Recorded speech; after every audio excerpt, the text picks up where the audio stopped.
candidate forum. So this forum is our sixth forum for this election cycle. So we held five candidate forums in person. So we thought we want to hold a virtual forum. So everybody from different parts of Ohio can join and listen to statewide candidates. So we are focusing on Ohio Supreme Court candidates. Tonight, we have invited six candidates, as you can see from the flyer. Uh, so three Democrats and three Republicans. They are running for three seats. So the plan was the first half an hour we'll have the Republican candidates, and the second half of the hour we'll have three Democratic candidates. So of the three Republican candidates, one candidate Justice Joseph Deters. He said he had a conflict. Right now, he is in another event. He was not able to join. And Judge Dan Hawkins accepted our invitation, and he wanted to join, but a couple of minutes ago, he just emailed us that he was not able to join because he is having a family emergency right now he has to deal with. The third Republican candidates, Megan Shanahan, she did not respond to our request to join our candidate forum. Then for the second half of the hour, all three Democratic candidates accepted our invitation. They will join us. They are current Justice Michael Donnelly, current Justice Melody Stewart, and also Judge Lisa Forbes. So hopefully we can see them at around 8:30. So in addition to talking to the candidates, we also set aside some time to talk to everyone online tonight about the most frequently asked questions about the election in Ohio. Hopefully we can make it more interactive. If you guys have any questions, please post using the Q&A button, and we definitely would love to answer those questions.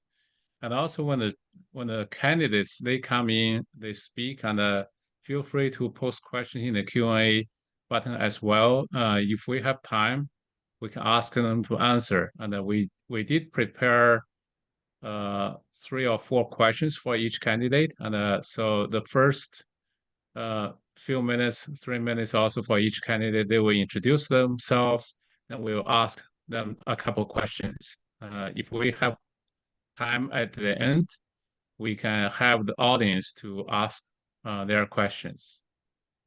So so that is the basic logistics of tonight. And as far as the hosting organization, we have two organizations. One is Asian American Coalition of Ohio. The second is Ohio Chinese American Association. Both organizations are focusing on Ohio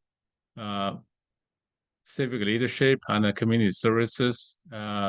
This past few years, we have been collaborating on quite a few programs. This year, we worked on all 6 candidate forums, and both organizations are nonprofit, nonpartisan. We don't endorse or oppose any candidate or political party. With that, Grace and Hong, do we want to show the election information? Maybe go through the sample ballot. Let me switch to the next page. So I copied some of the key information here. The Ohio Secretary of State official site is voteohio.gov. There's a lot of information there, and so that is the basically master site for all Ohioans to reference. So you can find like voter registration information, where to vote, what's the poll location, open hours, and so forth. Maybe Grace, you can go over the information, some of the most important information for us. Do you want to do a screen share? Sure. Okay. Let me stop sharing here.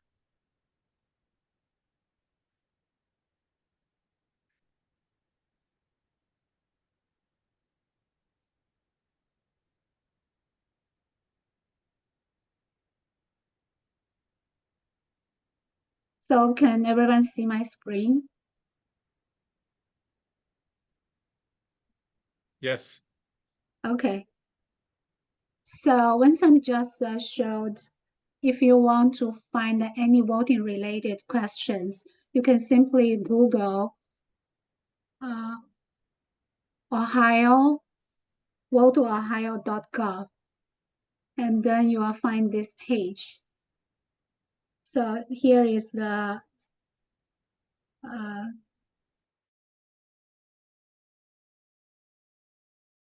then this page has all the information you need. So first you can check your voter registration. So if you click this, you can go to this page. So yeah, of course, to type in your name and the county and click submit. You will find your if you are already registered and also your polling station. So you will find those information. And the next most important is the simple ballot. Like you can do early voting, you can request the absentee ballot, and but after all those, before you do your actual voting, so we highly recommend you to research your sample ballot. Like for example, yeah, of course we know the presidential candidates and maybe high profile senator candidates, but then there are also important issues. Like in Ohio, we have a like issue one is about the gerrymandering, and also another issue is for quota. So basically, Ohio, especially Columbus area, Central Ohio area is fast growing, and so the quota issue, it basically ask for funding to increase public transit and also fix the road and bridges. So if you click sample ballot, you can see all those details. Of course, the sample ballot, depending on which county you are in, because each area have a different local issues. So we are in Franklin, but yeah, again, you had to input your name and the details, then you can find your ballot. So another thing,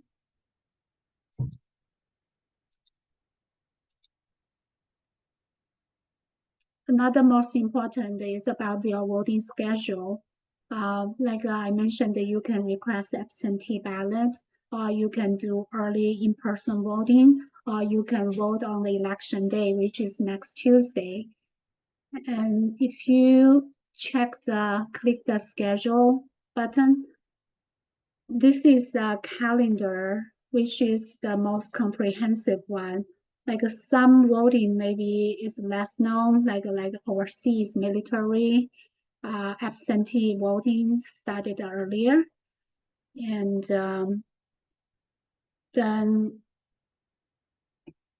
right now we are already on November 1st. So which means we still have yeah, today is over. You have a tomorrow, Saturday, and Sunday. These are the last 2 days of early in-person voting. From Saturday from 8 to 4 p.m. and Sunday is from 1 to 5 p.m. For early voting, usually you can only do from your county board of election. So we used to have a Monday also for our early voting, but we no longer have it. So yeah, if you still want to try early voting, so make sure you have it done this weekend. And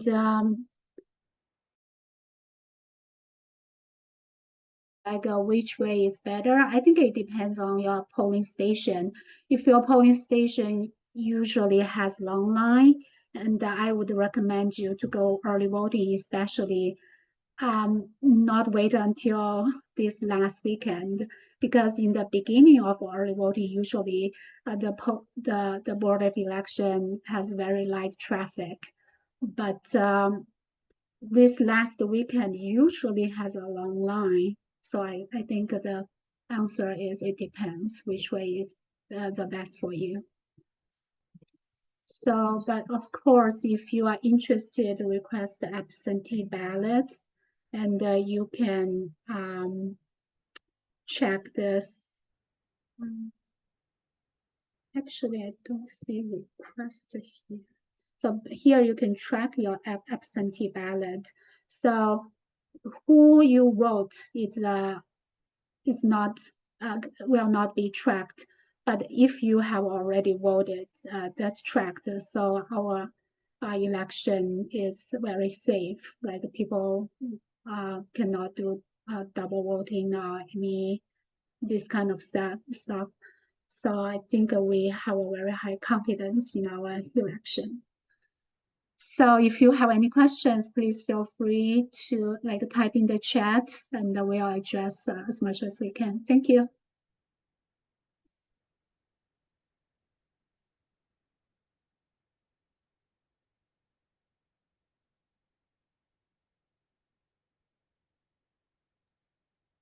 Thank you, Grace. This is a good question. I received from someone, it says, how does the provisional voting work? Like in what situation do you have to cast a provisional ballot?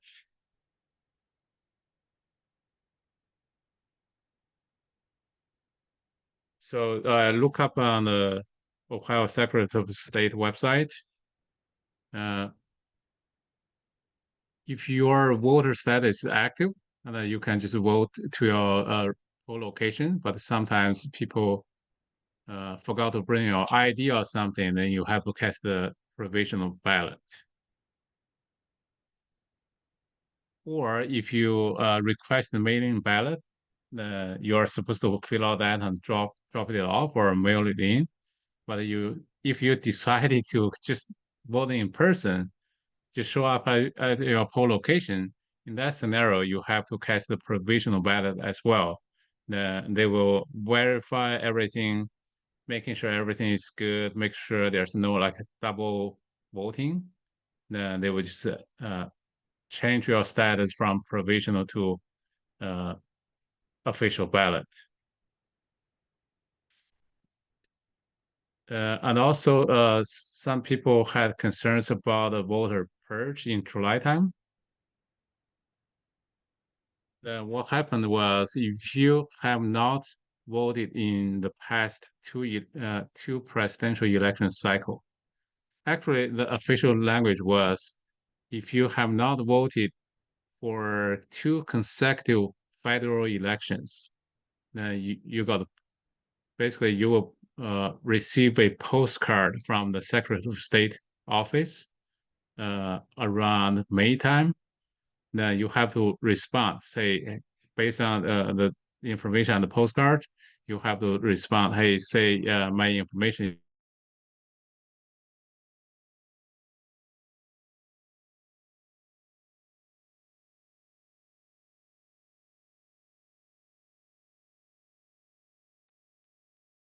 When said you're you're freezing.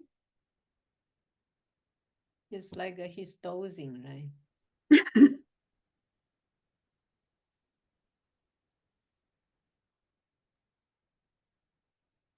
So, Hong, do you want to go? I mean, catch on from here?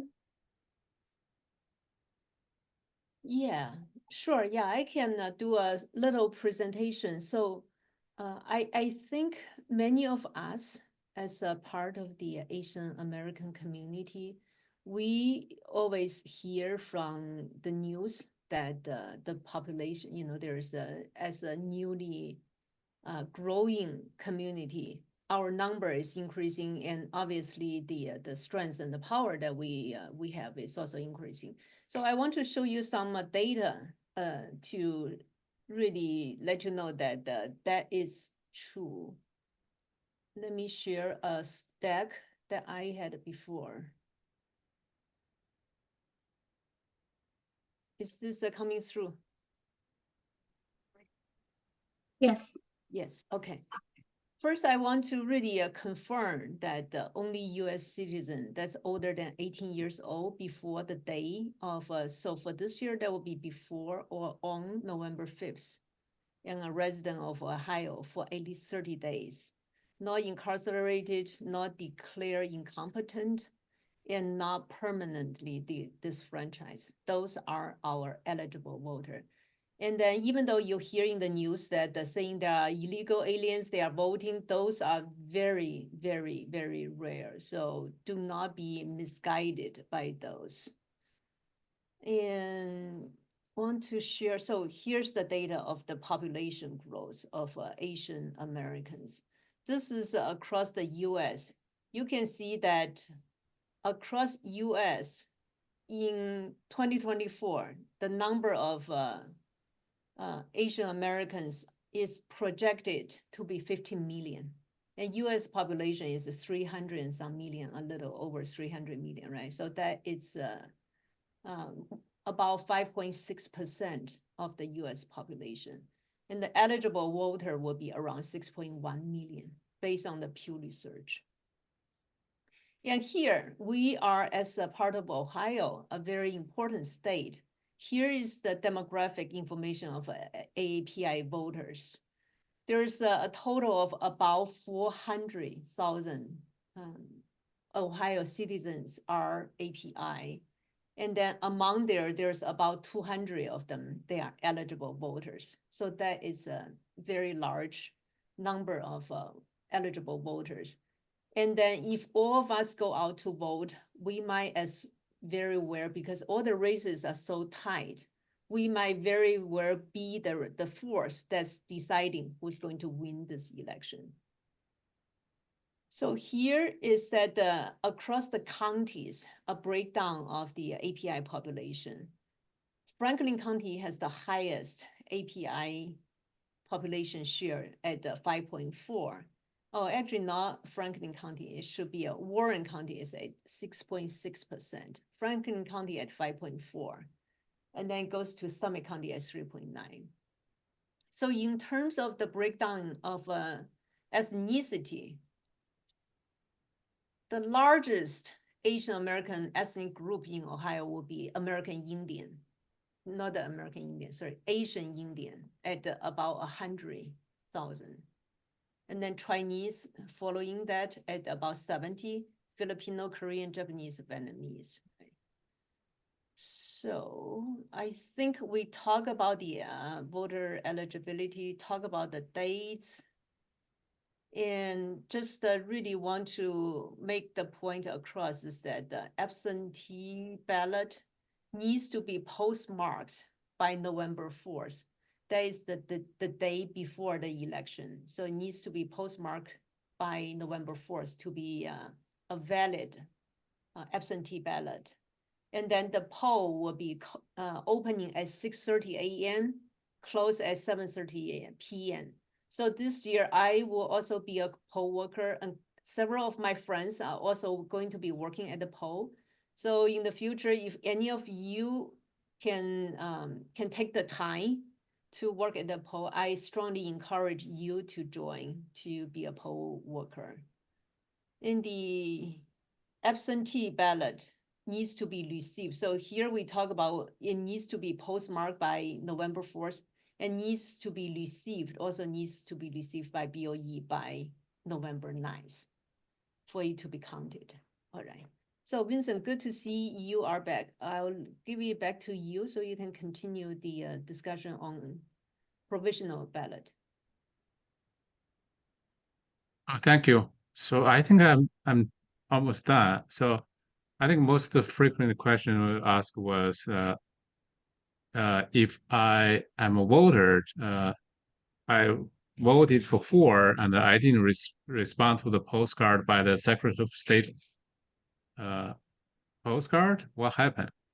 So actually, I specifically look up their website and also talk to both the Secretary of State and also Franklin County Board of Election Office, so both state and local. So what they said was, when you get the postcard, they said that they were about to purge you if you don't respond. And initially, I think they said they do not necessarily just purge you right up front. They will change your status to a different status rather than active. They will change you to confirmation. Then after a certain deadline, I think like a few months, half a year, something like that, and they will When's the if they next don't hear from you, what's that? Okay, maybe that's my, okay. So if they don't hear from you, they will change your status to removed. If your status is removed or you don't have a status, you cannot vote. But if your status is either active or confirmation, you can vote normally. So the if you, so they basically treat you, if you're in confirmation status, treat you as just like active voters. You can just show up and vote. Uh, but if you requested a mail-in ballot, then you decided to vote in person instead, then they will ask you to cast the provisional ballot. Uh,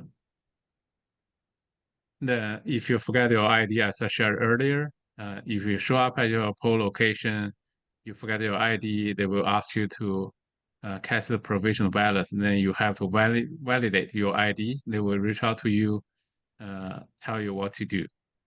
And also, there's another question from a voter that they said, if I go to the wrong poll location, what happened? So they said you cannot vote. You have to go to your poll location. So make sure if you decided to vote on the election day, be conscious of your vote location by just look up your voter status. Grace shared the voter status lookup link. Just go to voteohio.gov and just check your voter status, or there's also a link for you to check your poll location as well. Then you enter your info, it will show the exact poll location. Usually it's like within a couple miles from your house, either a church or elementary school. Make sure you know where it is. Then also be conscious of the time. You have to be there between 6:30 a.m. in the morning and also 7:30 p.m. in the evening. So make sure you show up. Even though you show up at like 7:29, once you get inside the door, you can still uh, uh, be in the line and you can cast your ballot there. But if you go to the wrong poll location, you can't vote. So yeah, this is what I got from the Secretary of State office.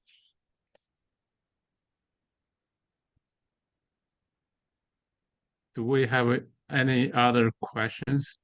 Nobody asked any questions in this chat?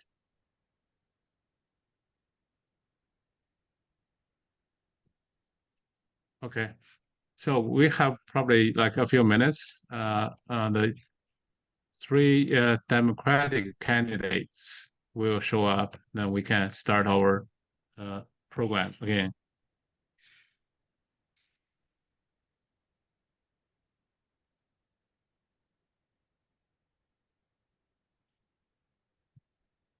Do we want to like give everybody a short break, or do we want to share other information like our youth program, internship program?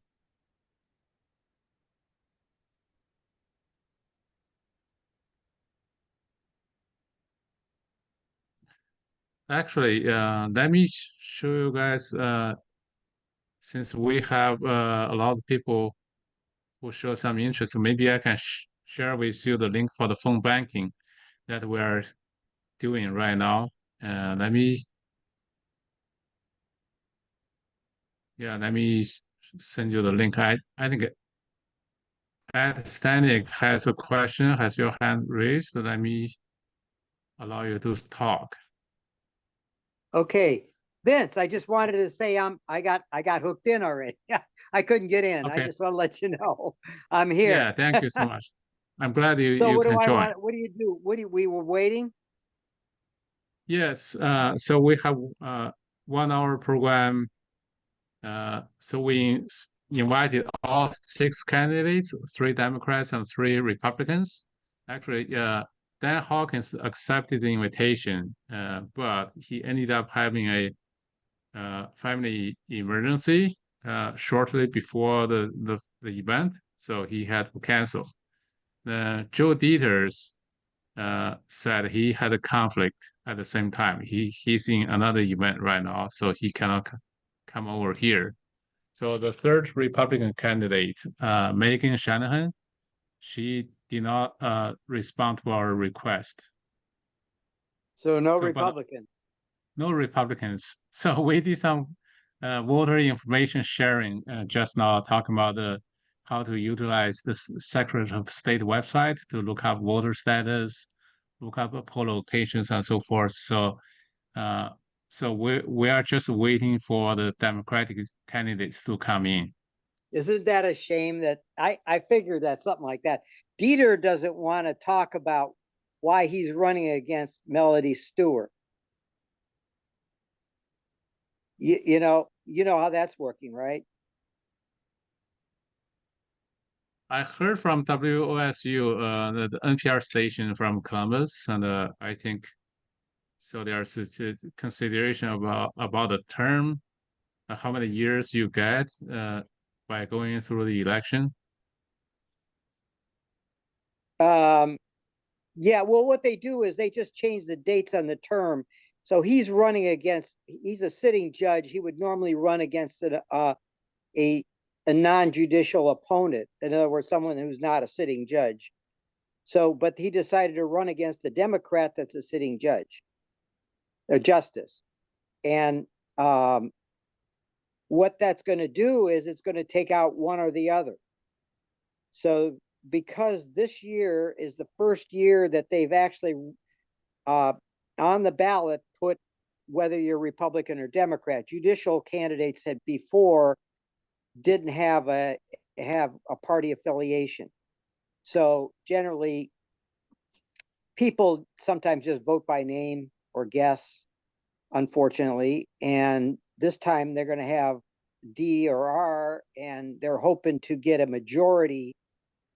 The reason, like I spoke to you this afternoon, Vincent, the Republican Party is going to be figuring out how they're going to interfere or how they're going to manipulate the ballot issue from last year at the same time last year, the issue 1 constitutional amendment for women's choice. And so if they get a majority on the court or a super majority on the court, they're going to interfere with how that constitutional amendment is applied. That's the crux of what's going on in this Supreme Court case or race. Thank you so much, Ed. I think I know we have the judges and the justices join us already. So let's get the program started. Hello. That's good. I saw Justice Donnelly is here. Justice Melody is here. Justice Stewart here, and Judge Forbes are here too. Can you hear me okay? Yes. Okay, great. I think you're a little low. Your volume is a little low. If you can. Microphone volume's a little low. Is that better? Oh, it's good. No, it's good. Pretty good. Okay. Pretty good now. Judge Forbes, do you have any location that has sufficient lighting? Here we go. We can see your face now. Okay. Thank you. Thank you. There you go. That's better. Yeah, I'm on my way. Actually, I just pulled over. I'm on my way home from Delaware County. Ah. So Yeah, thank Uh, you. I know you were kept extremely busy. I'm glad you can join us, spare a few minutes to talk to our community members here. So Oh, it's a with wonderful opportunity. Thank you.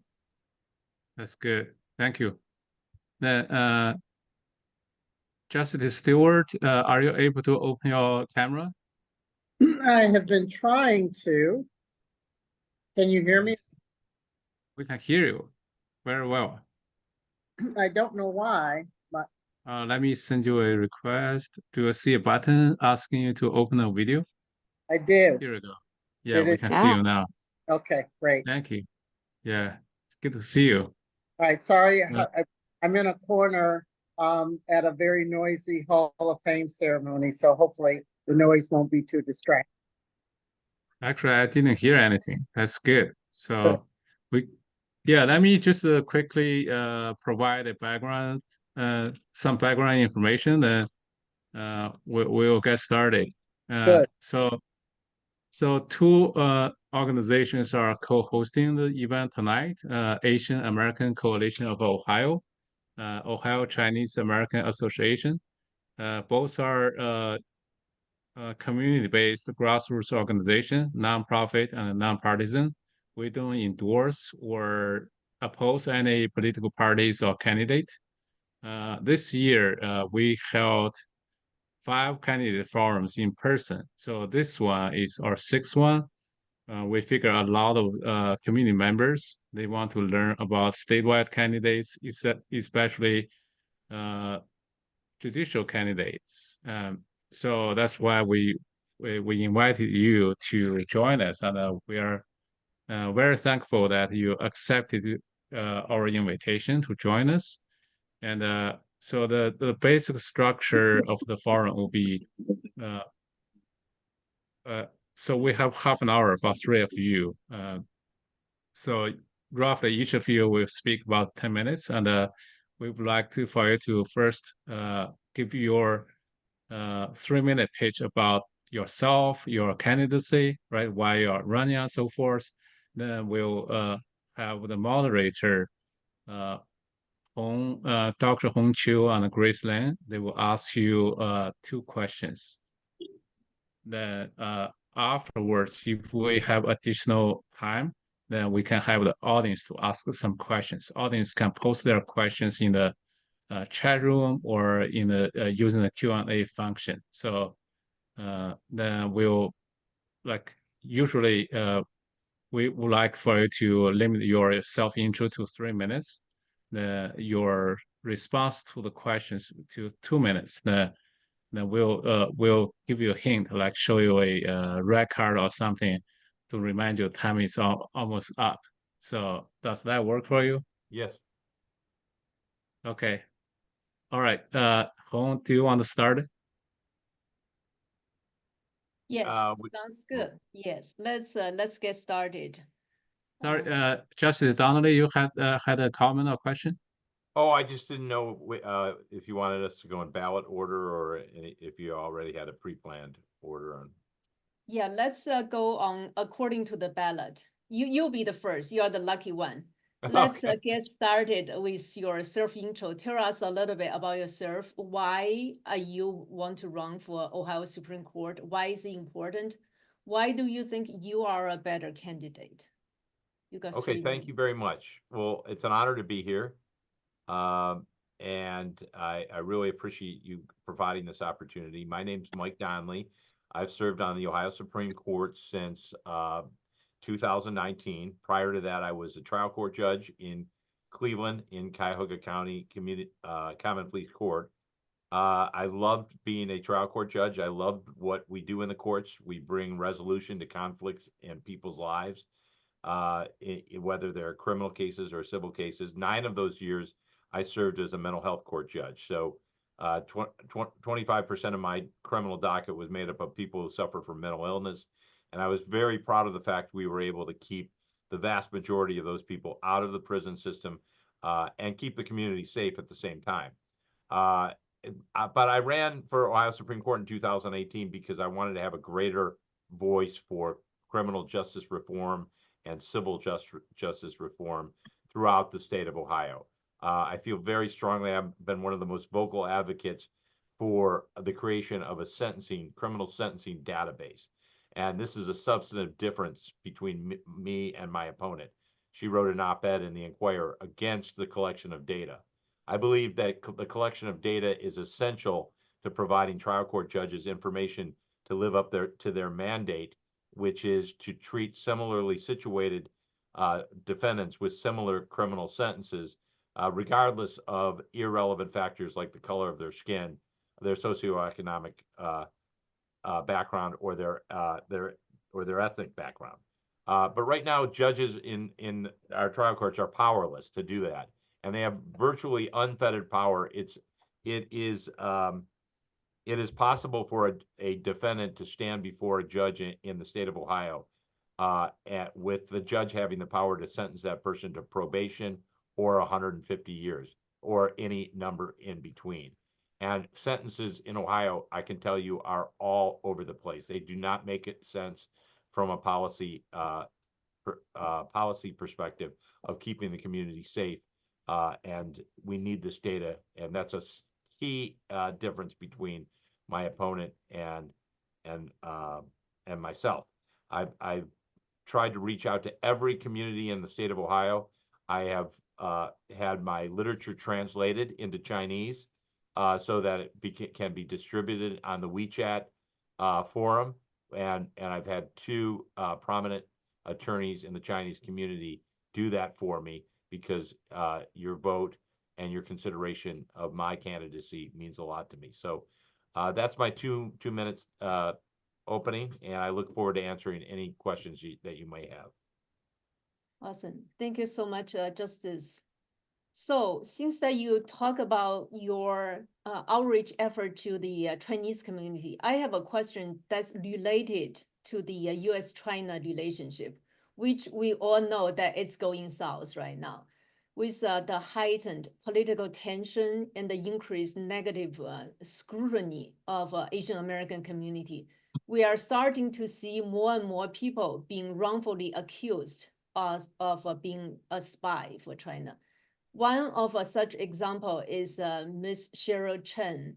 She is a hydrologist from Southern Ohio, and she fought with the government for 8 years, and finally she won her her case. But then, however, for many of the people in the Asian American community, this kind of evoke the painful memory of the Japanese internment during World War II, leaving the community feeling uneasy and weary. So for you, as the candidate for the Ohio Supreme Court, what steps will you take to build trust and reassure the Asian American community of the judiciary's commitment to impartiality, fairness, and justice? Yeah, I feel very strongly about that the public confidence in the system, and I'm sorry, my dog is here right now, and he's weighing in on my commentary. But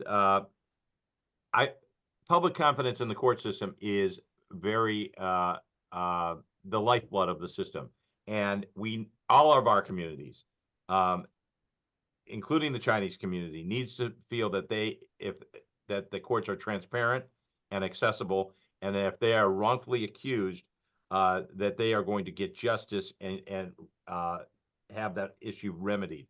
If you Google my name with wrongful conviction, you will see that I have been one of the leading advocates to ending wrongful conviction in our court system. I started the wrongful conviction task force. As soon as I arrived, I asked Chief Justice Maureen O'Connor to start it, and she appointed me to that task force.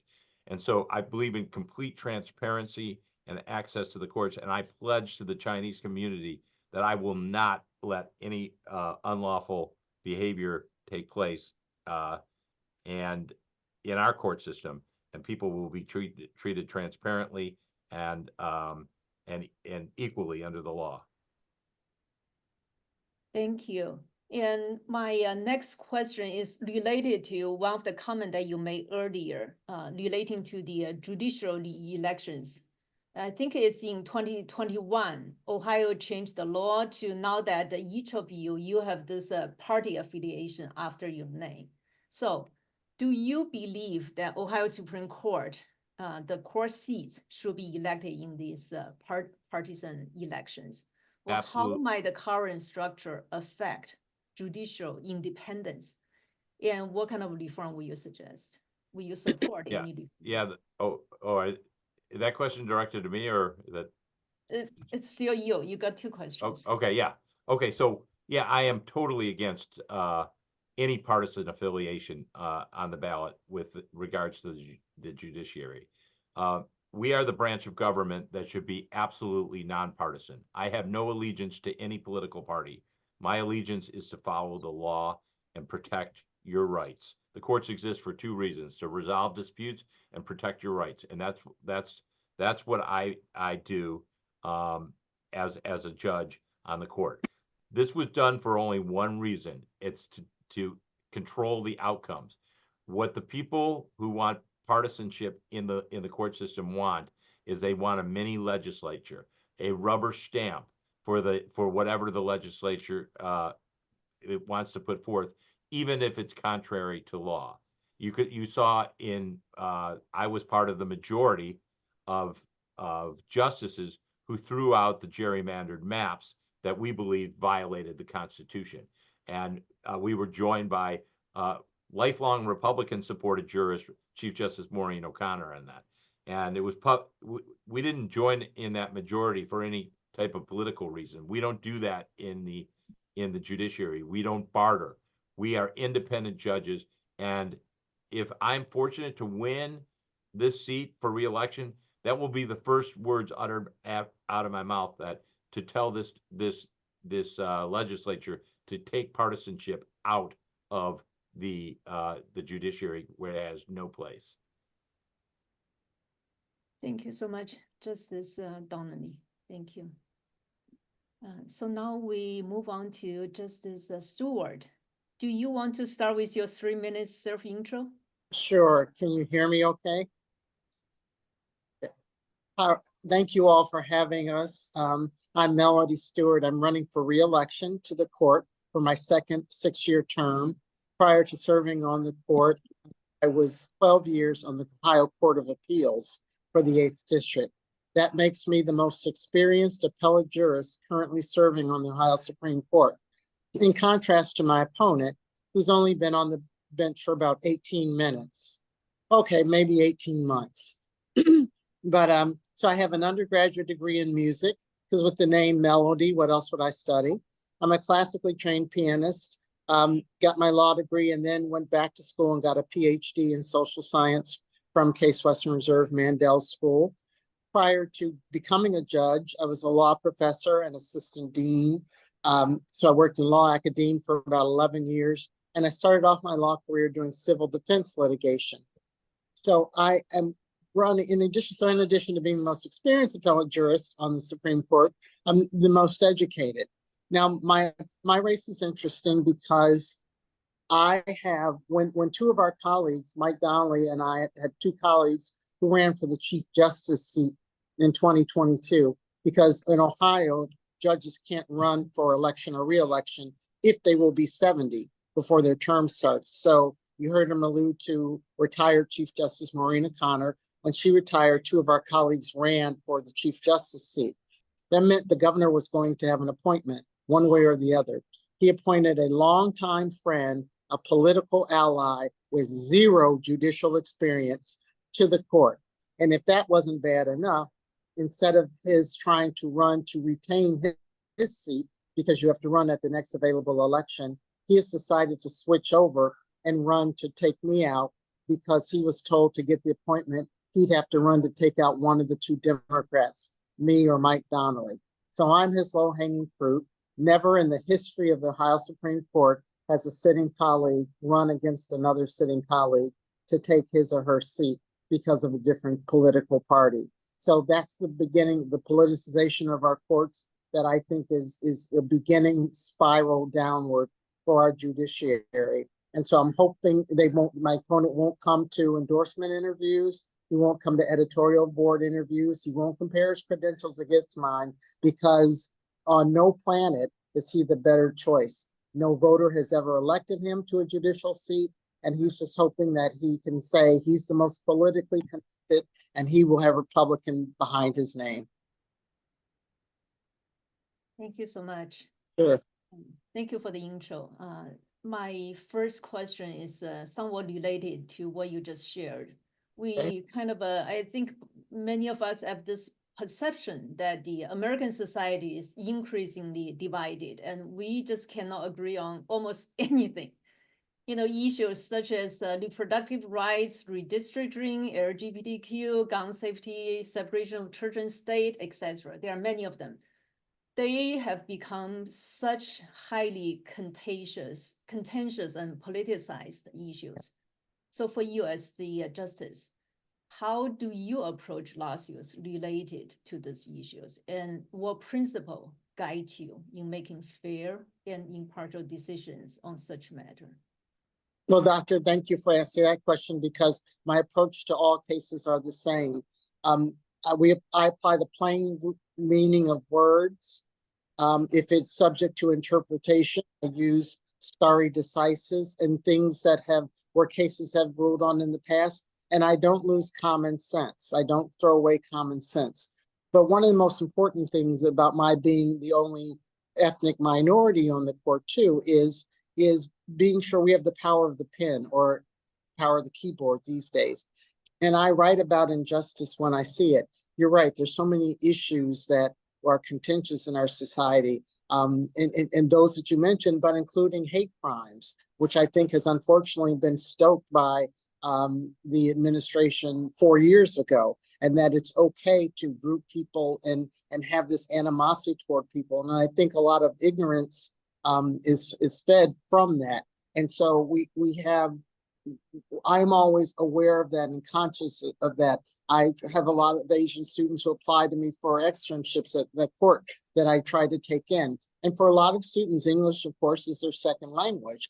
And helping with that, as I said, I was a law professor prior to getting on the bench. And so I particularly like, working with students. I'm a mentor in this Mandel School of Applied Social Science, and quite a few of my mentees have been students of Asian descent.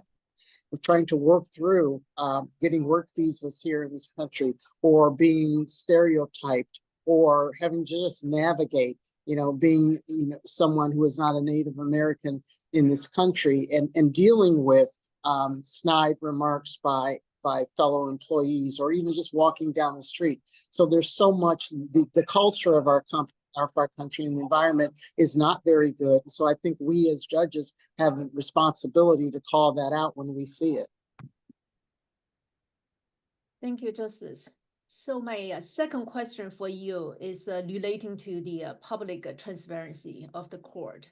We are seeing this quote unquote trust crisis everywhere.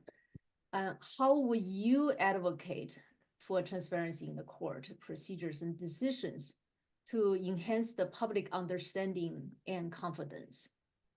One of the ways I would advocate, and we do it, Mike Donnelly and I particularly, is we make sure when we don't, just to give you a brief history about the courts, if in the trial court, if you think a trial court judge made a mistake, you have a right to appeal to the Court of Appeals, the Intermediate Court of Appeals, where I served for 12 years and where Judge Forbes serves now. You don't have a right to get your case into the Supreme Court. We get to pick and choose which cases we take. And there are some criteria, but they're a little fuzzy. What's of great general interest and great public interest? What might be of interest to your community might not be as great a public interest to members of our court. And so when we vote on cases to come in and we can't get enough votes, we will write dissents about them, saying why we thought these cases should have come in. That allows the public to have some transparency about the thought processes that go behind accepting cases. And we also we write separate opinions whenever possible, so that when the law doesn't go your way, we write opinions about why it should go that way. It's a 7-0 decision, 6-1, 5-2, or 4-3. And so, but sometimes those dissenting opinions can sway another jurist, or at least have law that should help down the road. If the law is on your side, you should win. Thank you so much. Thank you, Justice Stewart. Thank you. So Judge Forbes. Now it's Hi. do you want to start with your self-intro, please? Sure. Yes, thank you so much for the opportunity to talk with you all this evening. You know, this is an extremely important race, and so I appreciate the opportunity to speak directly with so many of you. I'm Lisa Forbes. I'm a judge on the Court of Appeals in Cuyahoga County, and I'm running for the Supreme Court so that I can do my part to try to make that high court a firewall that protects our democracy, the rule of law, and the rights of all Ohioans. Because I think it's imperative that our Supreme Court be fair, balanced, and independent. And I will bring those traits to the court. One thing in particular that I'm concerned about that is really some of these decisions that we've been seeing out of the majority out of the court that seem to be really result oriented. And that's very disturbing to me when you put that against the backdrop of the significance, the importance of protecting people's rights. In particular, I'm talking about like that recent boneless chicken wing case where the Supreme Court, not Justice Donnelly or Stewart, but the majority on the Supreme Court made a decision that said that the word boneless in Ohio is really just a cooking style, and that no reasonable person would expect something that they ordered as boneless, that it would come without bones. That's just taking an opportunity to exercise your power to change the meaning of a word, to arrive at an outcome for some, I think, inappropriate purposes. So I'm running for the Ohio Supreme Court because I can assure you, I will always use a dictionary if I need to know the definition of a word.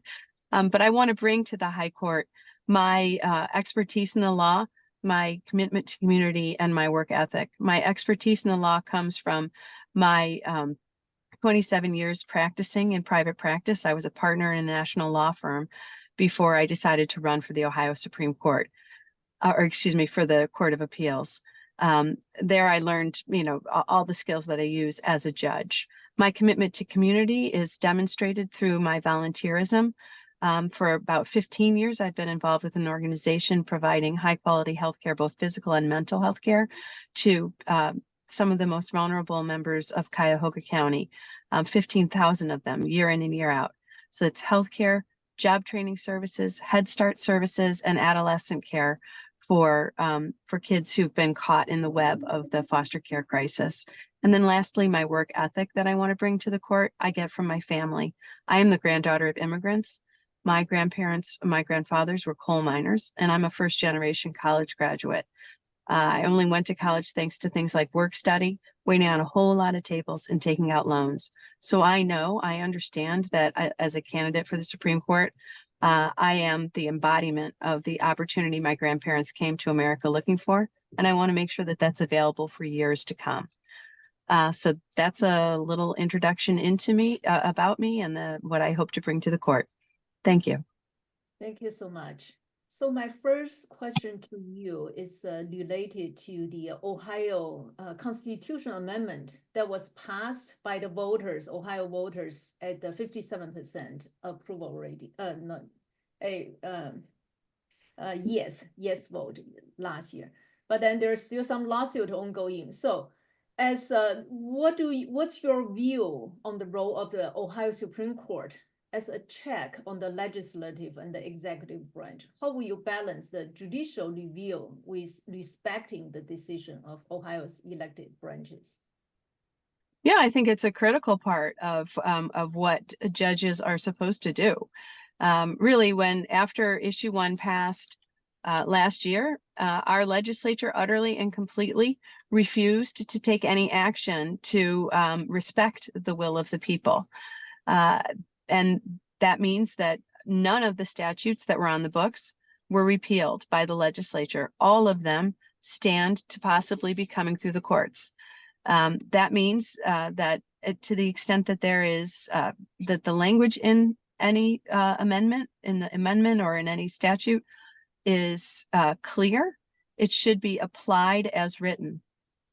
Where language in a constitutional provision or a statute is ambiguous, it should be interpreted using standard tools and mechanisms like stare decisis, like using dictionaries to understand what words mean. And I am committed, as I said to begin at the outset here, I'm committed to doing that. And I think that when you are doing interpretation, it should only be when it is necessary because there's an ambiguity. And interpretation should be guided by intent.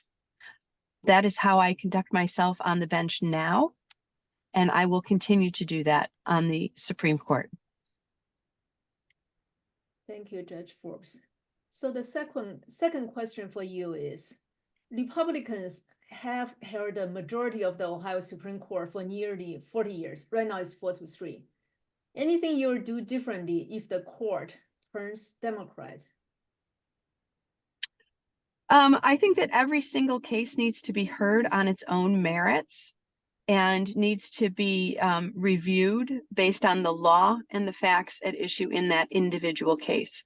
What I can assure you is that I will do that with an eye towards ensuring and maintaining the independence of the court. So what specifically would be different? I honestly can't answer that, Doctor, but I can tell you that what I will bring to the court that is distinct from what my opponent will bring to the court is that strong sense of the importance of maintaining the independence of the court so it can serve as that essential function to be a balance against the other branches of government, not a rubber stamp for either of them. I say that as in contrast to my opponent. All three of our opponents have branded themselves as conservatives, bringing some sort of particular and specific mindset, approach, philosophy to the court. My philosophy is that the court needs to be respected and needs to be honored, and people need to feel comfortable following it, that justice is being done. My highest calling is to ensure that people respect the courts and the decisions coming out of the courts. And that will guide me at all times. Thank you. Thank you, Judge. Winston and Grace, back to you guys for the Q&A session, if there's any. Thank you, Hong, for moderating this section and the great responses. Justice Donnelly, Justice Stewart, and Judge Forbes. We do have a couple of questions from the audience, and I'm going to ask how to ask questions. Feel free to respond, either one of you or all of you. So you feel like you would like to share. So we have a few minutes. What's the first question you had? Yeah, can you guys hear me? Yeah. Okay. Yeah, my computer mic is not working, so I just had an external mic here. So this year, I have to say that it is the most divided election. It's just unbelievable. So we have seen clash between Yeah. state law and federal law. And you guys already know, especially like an abortion case, abortion ban. So my question is the question from the audience as well. Do you guys see, from your perspective, do you guys see any changes we can make in Ohio's justice system? Yeah, I'll start off saying that, unfortunately, I think it starts primarily with the legislature, because, we have three branches of government that are supposed to be co-equal, but in the state of Ohio, every executive member belong to one political party. The overwhelming super majority in the legislature is that same party. And the narrow majority, they're now trying to build a larger majority of the members of the Supreme Court, is still that one party. So there lacks checks and balance there that I don't think is good at all for anyone. But the legislature is the one who put party affiliation on the ballot, although the Ohio State Bar Association was against it. It had no bipartisan support. The Ohio Judicial Conference was against it, and that's comprised of Republican judges and Democratic judges. And there's no way for us to even have independent judges elected in Ohio. Parties control everything. And so it's hard to ask judges to maintain their independence, although we absolutely should, because we take an oath to uphold the Constitution of the United States and the Constitution of Ohio. But for instance, a trial court judge can be challenged by someone who says, you know, kind of like our opponents are saying, they're running on fear mongering and lies about cases, saying we don't care about public safety. And the way they run for public safety, they should run for attorney general or for sheriff or safe prosecutors. They lie about cases, and they say liberal judges, you know, do this. They'll take, you know, you wanting having a pet at your house and say, you know, they're bringing in pets so they can cook them and steal them, and they're just, it's so many lies and untruths that just try to scare people. And we're bound by a code of judicial conduct and a code of professional conduct. They come close to the edge in violating. So we can write about that. Attorney and judge discipline comes to us, but with the politicization of the courts, you know, anything that we do as judges will be construed as being political. And so getting party affiliation off the ballot, I think, is the most important thing. But we've got to hold our elected officials accountable at all stages, judicial and legislative and executive. And I just don't think we're doing that in Ohio. Mm-hmm. Thank you so much, Justice. Thank you. Justice Donnelly and Judge Forbes, Yeah, would you like to respond to? I agree with everything Justice Stewart said. My vision for Ohio courts would be someday to get rid of, if we're going to maintain an elected judiciary, we shouldn't do what we just did and join the minority of states in our union that have party label. Most judicial selection that takes place outside of those small minority that we've joined recognize that judges are to be impartial. So they have other forms of judicial selection, like retention elections. That'd be a step in the right direction, for the people would be able to take out a judge that wasn't doing his or her job, but they wouldn't be doing what we do now and having to take money from various interest groups that creates this bad perception that we are, that we're advocates once we get into the court. Like Judge Forbes said, we don't run and say we're liberal judges or conservative judges. We're judges that apply the law, just like an umpire in a baseball game would call the balls and strikes according to the rules, and we have to show our work. So that's what I would do to increase public confidence in terms of taking the partisanship out of the judiciary. And it's interesting that our opponents, I don't know if they appeared before you tonight earlier in your forum, because if they did, it would probably be the first forum since only one. We went to the Federalist Society and we joined them on stage, and your viewers can watch that on YouTube. But every other forum that we've attended, they have not showed up, including the City Club in Cleveland. They have not shown up to let the voters hear our responses to their criticisms that they raise in their fear-mongering advertisements. And that's too bad that they're not confident enough in their positions that they won't show up where we could debate them. That's the American way of doing things. Thank you, Justice. We share with our audience. I think I would Justice just, Forbes. Justice Forbes. Go ahead, Judge Forbes. Go ahead. Sorry. that's okay. I was just, I would just add that, you know, when this whole party affiliation thing got added to the ballot, you know, from 1912 until 2022, justices on the Supreme Court and judges on the Court of Appeals did not have party affiliation on the ballot. This is only going to be the second election that's ever happened.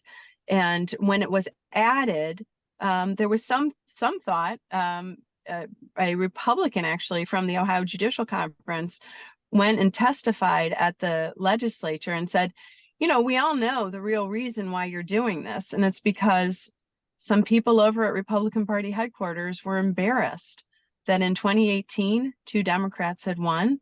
And then in 2020, another Democrat had won, changing the balance on the Supreme Court from 7-0 all Republicans to 4-3 Republican Democrat. And so I'm pretty confident that the only way we're going to get the legislature to reconsider this is that we 3 need to get elected on November 5th. And then this little experiment will have failed. And then maybe we can get back to having a more rational approach to the judiciary and getting party affiliation off the ballot. I think one of the ways that we can help build respect, though, each of us as judges has an opportunity to be sure that when we're writing our opinions, we're doing it in a way that is clear and that explains. I always say we need to show our work, that explains how our analysis arrived at the outcome, so that when we're talking in our opinions, we're not only talking to lawyers, but we're also talking to parties, so that people have a sense of confidence that win or lose, they were heard and they were respected. And I try very hard to do that with every opinion I put out. That's great. Very rarely we hear people talk about how to work across the aisle. That's very important to hear. Yeah. Thank you, thank you, Judge Forbes. And I was about to comment that earlier we share with our participants and audience. So we invited all 6 candidates to the forum tonight, and so all 3 of you are here. And so one Republican candidate, Dan Hawkins, accepted the invitation, but he ended up having to cancel because of family emergency a few minutes prior. Justice Deters responded, but he said he had a conflict. So the other candidate, Shanahan, did not respond to our invitation. So that was the invitation situation. Vincent, Since we are and Vincent, and not to, run, if I can just go say, ahead. their reasons might be truthful. However, they have not gone to any forum or events like this. So it's their mode of operation for just not your forum, but for all of them, that we even editorial board endorsements, because their credentials are weaker and they know they're relying on party affiliation, and they know that you will question them about it, and they don't want to have to answer it. It's like a page out of the Donald Trump primary. Don't show up for the debates because you'll expose your weaknesses. And so I think it's disrespectful that they do that, quite frankly. I just needed to say that. Thank you for letting us know. I just want to comment one thing, that we did 2 in-person candidate forums here in Columbus. Judge Dan Hawkins, he did show up to one of our forum for the Republicans. So Okay. that's kudos to him. That's good. I'm glad that one of them is showed some respect. Yeah, that was the so we held a Republican candidate forum, and that is dedicated for Republican candidates for Central Ohio. He was there. So we also had a Democratic candidate forum as well in Columbus. So since we are running out of time, maybe we allow one more question, so then we'll let you go. I know you had a long day. Thank you so much. Lynn, did you want to say something? Yeah, I just have a quick question, perhaps toward Judge Forbes, because I heard your comment about putting the party affiliation to each candidate. I was just curious, since I'm outside of judiciary branch, do you guys have an option to run as an independent during primary? Then you will not have party affiliation on the ballot. Is that an option for you guys? I Technically, the answer is yes. Practically, the answer is no. So to get on the ballot as a Democrat or as a Republican, any judge in the state of Ohio needs to collect 50 signatures and Well, have those signatures verified. for county judge, not for Supreme Court. Oh, what did we need? And we needed 1,000. Oh, we Oh. needed 1,000. Yes. I'm sorry. And then for the county judge, if you run as an independent, you need, I think it's 1,500 signatures. So really you need somewhere on the order of 4,000 signatures to make sure that, 3,000 or 4,000 signatures to make sure that you can get over the threshold that all your signatures are good. So as Justice Stewart just reminded me, to run for the Supreme Court as a major party candidate, we needed 1,000 signatures. I don't know what the number is for an independent, but it's a higher number. 1% of whatever the last gubernatorial election. So it could be 5,000 ballot signatures. And so to piggyback on what Judge Forbes is saying, so the signature requirement is much more onerous to try to run as an independent, and then you don't have a major party backing to help you. So the Republicans and the Democrats too will ice you out so quickly. They will outspend you. They will not. You don't have an infrastructure of support, because it would be wonderful, quite frankly, to have more judges who are truly under an independent label, but both parties make it impossible to do. But And just to understand underscore, that. one of the things that we have been doing, you've probably seen in this election, is we have pooled our resources. Judges are allowed to campaign with other judges if it's financially, because that way you can do 3 times, you can reach 3 times the voters, right? If you're running as an independent and you're the only independent, there's nobody for you to combine forces with. So it's another, just another hurdle that would have to be cleared. Okay, thank you. I fully understand your answer. I hope my follow-up question is a 1 minute quick question. Among the 50 states, Lynn, how many Lynn, can states? hold? Lynn, can hold? So we are almost out of time, and Ed Stanek had his hand up for a while, and so maybe we have Ed ask his question, then you can go back to our follow-up. So we need to Sure. conclude pretty soon. Ed, can you unmute yourself and ask your question very briefly? We are running out of time.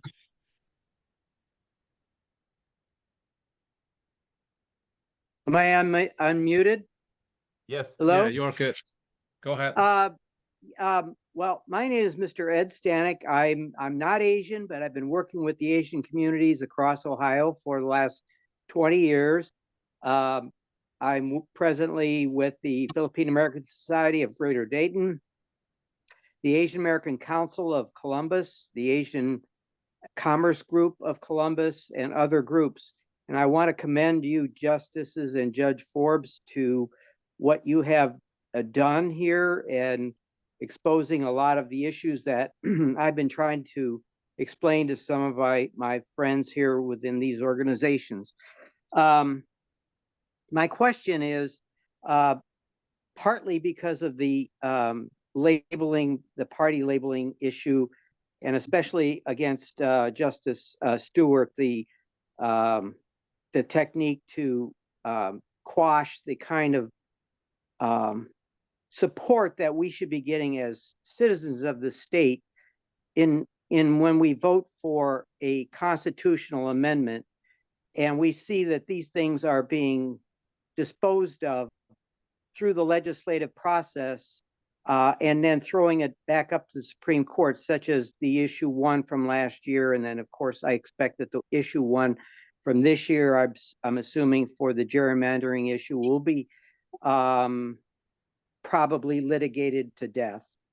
And we'll never get the right to be able to get proper representation in this state, to be a fair state and equal representation throughout our state. Could you address any of the ways that we can help as citizens of this state to help encourage the proper development of the constitutional amendments and what support we can give the Supreme Court, as well as how we can put pressure on the legislature. Because unless we get our right to vote by representatives within our state jurisdiction areas, we'll never have the majority enough to enforce what we voted for on statewide. Well, I would Right. respond by saying, I can only talk about my experience during the gerrymandering. Sorry, my dogs are barking again. Why don't I let Lisa, you hop of this, and I'll calm them down for a second. Actually, we can hear you fine, Mike. We don't hear the dog.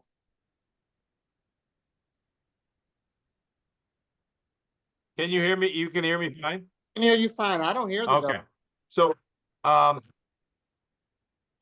as I said in one of my opinions, when I threw out the congressional maps along with Justice Stewart, Judge Bruner, and Chief Justice Bruner and Chief Justice O'Connor, gerrymandering is the antithesis of what our democracy is supposed to be about.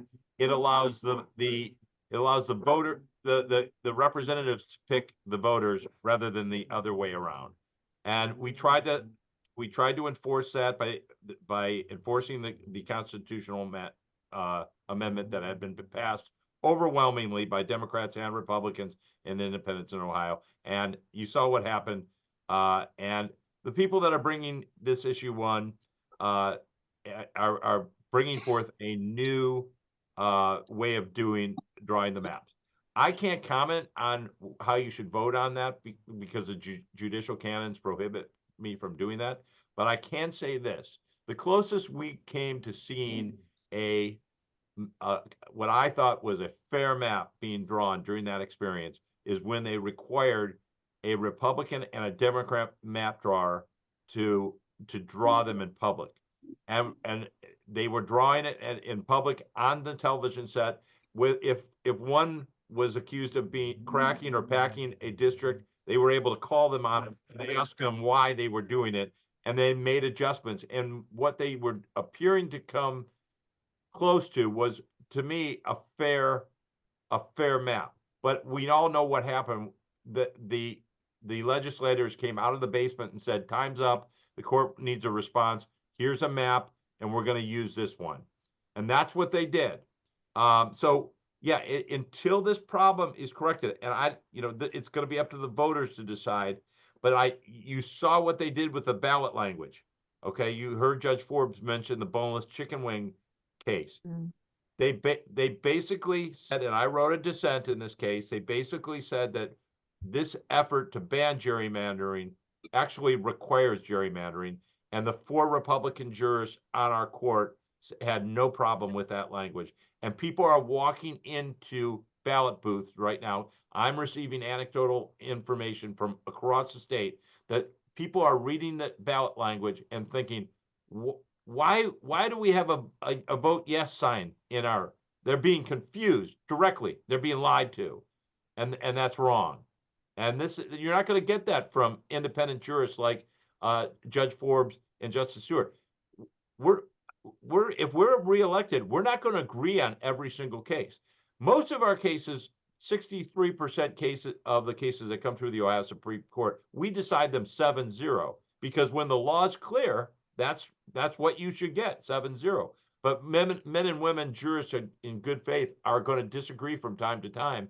If the public saw the data on how we vote, you would never be able to glean that we vote according to our party.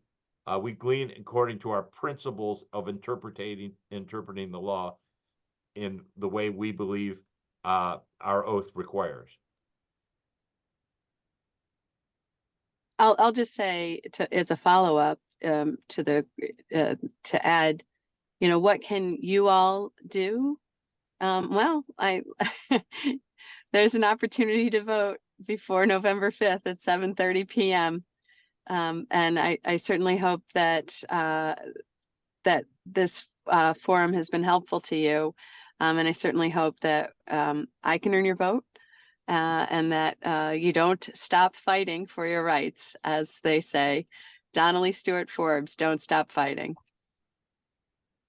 Thank you, Judge Forbes. Justice Stewart, do you No, I don't have have- anything to add on? I don't have anything to add. Thank you. Thank you. I think, Lynn, maybe we can forward your question later, or you want to share right now quickly? You're on mute. Lynn, you're on mute.